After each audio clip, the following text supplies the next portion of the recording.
Bismillahirrahmanirrahim. Assalamu alaikum. Welcome to my YouTube channel Shahidullah Official. Today our topic is the dose of the drug. Zamanga nane topic chede haga the dose of the drug. But general pharmacology ke dose of the drug munga single define ko the amount of drug prescribed to be taken at the one time.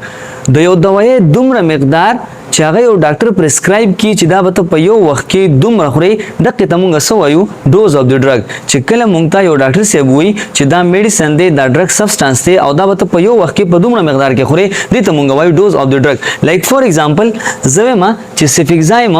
سیفیکزایم زموږ سره third generation of cephalosporin دی او د دې سیفیکزایم یو کپسول چې دی هغه راځي 400 mg اوس ما ته ډاکټر سی وایي چې ته چې دا 400 mg دا یو کپسول د سیفیکزایم دا به د ورځې یو ټایم خوري نو دا 400 mg to be taken at one time چې دا 400 mg بزو یو وخورم this is dose of the drug او بیا بچری دا 400 mg چې په دې کې موږ سره 5 کپسولز راځي دا 15 کپسول بزو 15 ورځې پورې خورم دغه 15 ورځې پورې خورل دغه ته موږ وایو ډوزیج ټیک شو د 15 ورځې پورې بزو خورم دغه ته موږ وایو ډوزیج او دوايي دومره مقدار چې هغه موږ ته پرسکرایب شي چې دا به په یو وخت کې دومره مقدار کې خوري دغه ته موږ وایو ډوز اف د ډرګ راځي تھراپیوټیک ډوز اوس د یو ډرګ د یو دوايي دومره مقدار چې هغه زموږ په بوډي کې تھراپیوټیک افیکټ شو کوي چې هغه زموږ په بوډي کې ګډ افیکټ شو کوي چې هغه زموږ د بوډي د لپاره فائدمن ثابتېږي دغه ته موږ وایو تھراپیوټیک ډوز ته وایو د یو دوايي دومره مقدار چې هغه زموږ په بوډي کې ګډ افیکټ شو کوي هغه ته موږ وایو تھراپیوټیک ډوز the dose of the drug which brought good effects in our body بیا دویم زموږ سره راځي لیتل ډوز د یو دوايي دومره مقدار مونږه ایکسپریمنټل انیملز ته ورکو چې هغه مونږ سره 100% ایکسپریمنټل انیمل کې څه کاس کې ډیت کاس کې دغه ته مونږ وایو لیتل ډوز یا په اذر ورډز کې مونږ ویلی شو د یو دوايي دومره مقدار چې کله هغه مونږ واخلو هغه مونږ ته ډیت کاس کې دغه ته مونږ وایو لیتل ډوز او بل موږ سره میډین لیتل ډوز د یو دوايي دومره مقدار چې هغه موږ ایکسپریمنټل انیملز ته ورکو او 50% ایکسپریمنټل انیملز کې هغه ډیت کاس کوي په 50% کې نه کاس کوي دغه ته موږ وایو میډین لیتل ډوز یعنی چې پای کې موږ سره کم ویک ایکسپریمنټل انیملز وی یا چې هغه کې بس کاس کوي ډیت په کاس کوي او د نورو کې 50% کې باندې نه کاس کوي میډین لیتل ډوز په اذر ورډز کې موږ څنګه ویل شو چې کله د یو دوايي دومره مقدار موږ چاته ورکو یو مختلف کسانو ته ورکو او په 50% کسانو کې چې کم دی هغه ډیت کاس کوي دغه ته موږ وایو میډین لیتل ډوز بل دې زموږ سره لو ډوز یا انډر ډوز د یو دوايي دومره مقدار د یو ډرګ سبسټانس دومره مقدار اغستل چې هغه زموږ په بوډي کې هیڅ افیکټس نشو کوي دغه ته موږ وایو لو ډوز وته وایو تاسو ما مخکې ویلو لکه فور ایگزامپل تھراپیوټیک انډیکس فور ایگزامپل موږ سره یو ګراف ته یو ډرګ سبسټانس ما واغسته د کې موږ سره ما د دینه مخکې په بایو اویلیبیلیټی باندې چې کوم ویډیو موږ اپلوډ کړی دا پای کې دا خبره ما ډیسکس کړې و او دې کې ما دا ډرګ سبسټانس واغسته او دې چې this is minimum effective concentration this is maximum safe concentration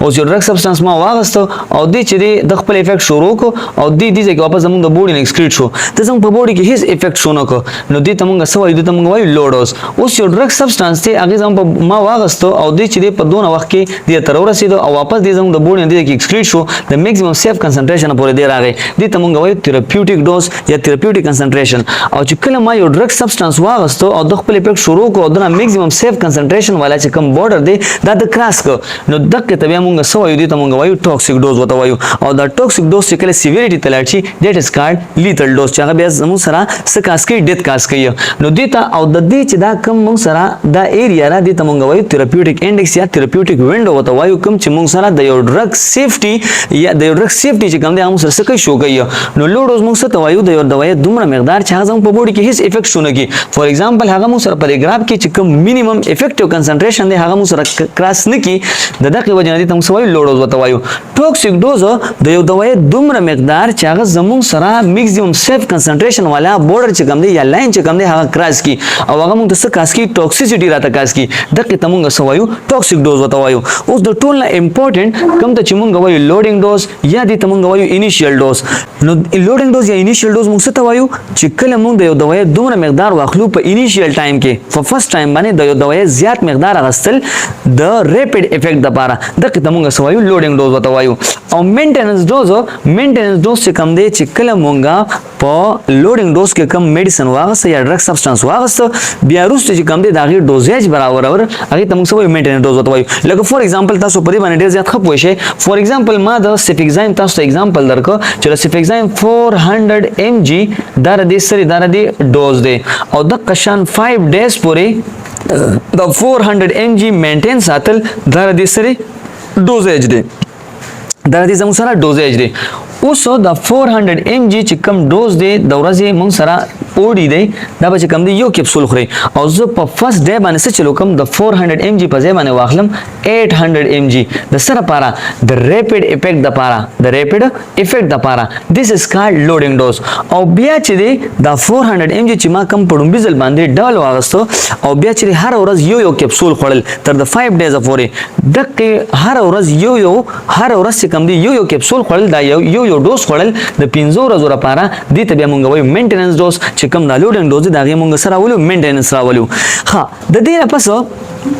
دا خو چې کوم دي زموږ سره شو ټایپس اف ډوز مختلف چې کوم دي د ډوز اقسام شو. اوس د دې نه پس زموږ سره راځي هغه فیکټرز چې کوم فیکټر زموږ سره د ډرګ ډوز یا د ډرګ ډوزیج چې کوم دی هغه موږ سره څه کوي هغه موډیفای کوي. د ډرګ ډوز یا د ډرګ ډوزیج موږ سره څه کوي موډیفای کوي زموږ سره. اوس د ډرګ ډوز چې کوم دی هغه کوم فیکټر موډیفای کوي لکه دې کې زموږ سره فرست دی ایج. اوس فور ایگزامپل زموږ سره یو پیشنټ دی هغه سره چایلډ دی نو دته موږ ډوز یو شان ورکو. یو پیشنټ دی هغه اډلټ دی نو هغه ته زموږ ډوز سکیږي هغه ته انکریز کیږي. خو کو یو پیشنټ دی هغه اولډ دی نو هغه ته زموږ ډوز واپس ډیکریز کیږي. اوس چې کم دی ایج دا مین فیکټر دی کم د وجه نه چې د ډرګ ډوز او ډوزیج سکیږي دا موډیفای کیږي چې هغه افیکټ کیږي. اولډ ته چې کم دی موږ یو شان ډوز ورکو چایلډ ته بل شان ډوز ورکو اډلټ ته بل شان ډوز ورکو. اوس کو زه د اولډ ایج والا چې کم ډوز دی هغه زه چایلډ ته ورکوم this will cause toxicity یا د adult age والا چې کم ډوز دی هغه چایلډ ته ورکوم this will cause toxicity. او د قشان کو د چایلډ ډوز د adult ته ورکوم so this will cause low dose this is low dose. نو دا به چې کوم زموږ په بوډي کې هیڅ افیکټ نشو کوي. نو ایج از دی فرست فیکٹر دیٹ موډیفای دی ډوز اف دی ډرګ. ایج چې کوم دی دا زموږ سره فرست فیکٹر دی کوم چې د ډرګ ډوز څخه هغه موډیفای کوي. اوس کو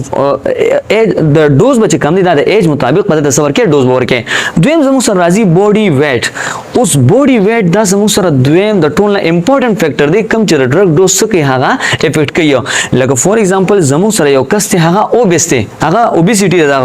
نو اوبیس کس ته د ډرګ ډوز څخه هغه انکریز کیږي د قشان د ډرګ ډوزیج مو د سکیږي هغه ورته انکریز کیږي. او کو یو کس ته هغه مو سره لین بوډي دا نورمال ویټ ته نو هغه ته موږ د ډرګ ډوز هغه به سکیږي د اوبیسټی والا اوبیس کس په نسبت باندې بده تر ډوز سکیږي کمیږي بوته. خو یو کس زمو سره انډر ویټ ته نو د تب ډوز موږ ډیر زیات په احتیاط باندې ورکو. اوس کو انډر ویټ والا تما د اوبیس پرسن والا چې کم ډوز د مو ته ورکو نو ته بس کوي د تما ټاکسیسټی کاس کوي. او د قشان کو د انډر ویټ والا چې کم ډوز د ما اوبیس پرسن ته ورکو نو هغه تما اته به کم دی هیڅ افیکټ په هغه بوډي کې نشو کوي. دریم دی زمون سره جندر یا سیکس. جندر اوس یا سیکس یعنی د فیمیل په نسبت باندې بعد میل ته چې کم دی مونږ د ډرګ ډوز ورکو دا بلکشن سیوا ورکو. د فیمیل په نسبت باندې با مونږ میل ته چې کم دی د ډرګ ډوز سیوا ورکو. او دریم دی زمو سلورم دی زمو سره روټ اف ایڈمنسټریشن دا زمو سره ډیر زیات امپورټنت دی روټ اف ایڈمنسټریشن. اوس فور ایگزامپل زه یو کس ته چې کم دی آی وی زه یو کس ته چې کم دی آی وی ډوز ورکوم نو د آی وی ډوز چې کم دی هغه به په احتیاط باندې ورکوم ایز کمپیر ټو اورل روټ. اوس کو زه مریض ته په اورل روټ باندې یو میډیسن ورکوم نو په هغه کې به کاس کیږي فرست پاس افیکټ دا غي په کنسنټریشن کې به کمی راځي دا غي په بایو اویلیبিলিټی کې به کمی راځي. خو کو یو کس زه د ډرګ سبسټانس آی وی ورکوم نو د تبا د دې بایو اویلیبিলিټی به 100% وي ځکه چې دا ز ډایرکټ بلډ سټریم د سکم شاملوم وتا نو د بایو اویلیبিলিټی به 100% وي. نو د دې د وجنبا کو زه آی وی چاته میډیسن یا ډرګ سبسټانس ورکوم د هغه ډوز به کم وي ایز کمپیر ټو اورل روټ دا هغه ډوز به کم دي دا هغه نسی معمولی شان سیوا به ځکه چې پای کې فرست پاس افیکټ کاس کیږي او په دې کې موږ سره فرست پاس افیکټ هغه نه کاس کیږي. ته قشان کزه یو کس ته آی ایم ورکوم نو آی ایم چې کم دی هغه د آی ایم او د آی وی د اورل روټ د دې ټول په منځ کې بسوي معمولی فرق بوي. نو روټ اف ایڈمنسټریشن تا چې کم دی په کوم لار باندې دا ډرګ سبسټانس دی بوډي ته انټروډیوس کړي دي په کوم روټ باندې چې کوم تر ډرګ بوډي ته انټروډیوس کې نو د دې مطابق به تاسو کې ډوز بچی دی هغه کیلکولیشن به کوي. ډیزیز کنډیشن اوس یو کس ته هغه زموږ سره د لیور بیمار دی هغه چې کم دی هپاټایټس وغیرہ وته دی یا یو کس ته هغه موږ سره نیفرایټس دی یا هغه ته رینل ډیزیز دی وته نو په کډنی ډیزیز کې یا په لیور ډیزیز کې با زموږ سره د ډرګ ډوز کېږي دا به کمیږي ولې به کمیږي اوس فور ایگزامپل یو کس ته هغه د لیور بیمار دی نو زموږ د ډرګ چې کم میټابولیزم دی هغه کېږي زموږ سره په لیور کې اوس چې دی هغه د لیور بیمار دی د میټابولیزم په صحیح طریقه باندې نه کېږي نو د دې د وجنه د تبته د ډرګ سبسټانس یا چې کم د ډرګ ډوز دی هغه به ته کم ورکه ایز کمپیر ټو هیلتي پرسن ته برابر ورکه اوس یو کس هغه ته کډنی ډیزیز دی نو کو دا ډرګ سبسټانس کله چې د هاف لایف زموږ په بوډي کې څومره دی هغه کمپلیټ شي نو د هغې نه پس به دې زموږ د بوډي نه ایکسکریټ کېږي اوس د ایکسکریشن کار به څوک کوي دا به زموږ کډنی کوي اوس یو کس ته هغه ته رینل ډیزیز دی هغه ته نیفرایټس وغیرہ کاش شوی دی نو د دې د وجې نه بعد د ایکسکریشن په صحیح طریقه باندې نه کېږي نو زموږ سره ابنورمل اکومولیشن راځي نو دته موږ په ډیزیز کنډیشن کې یا په کډنی ډیزیز کې موږ د ډرګ ډوز کو کمو ایز کمپیر ټو healthy person.